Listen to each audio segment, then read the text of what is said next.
Tehnično risanje je natančen, standardiziran način risanja predmetov, konstrukcij ali sistemov, ki se uporablja v strojništvu, gradbeništvu, arhitekturi, elektrotehniki, oblikovanju in drugih tehničnih panogah. Njegov glavni namen je jasno in natančno prikazati, kako je nekaj narejeno ali kako naj se izdela.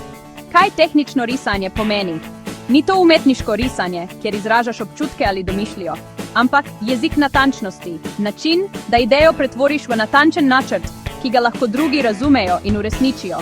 Torej, če umetniško risanje govori srcu, tehnično risanje govori razumu in rokam, ki bodo nekaj zgradile. Značilnosti tehničnega risanja: uporablja standarde, ISO, vsi morajo risati po istih pravilih.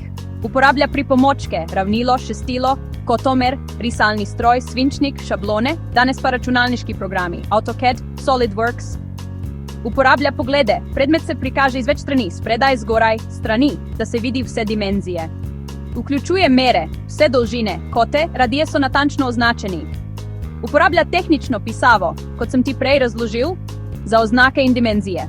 Vrste črt, polne, črtkane, tanke, debele, vsaka ima pomen, vidna, nevidna, osna, pomožna.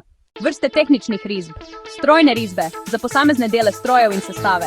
Arhitekturne risbe, tlorisi, prerezi, fasade, gradbene risbe, konstrukcije, armature, temelji, električne heme, vezja, povezave, tokokrogi, 3D modeli, digitalni prikazi predmetov.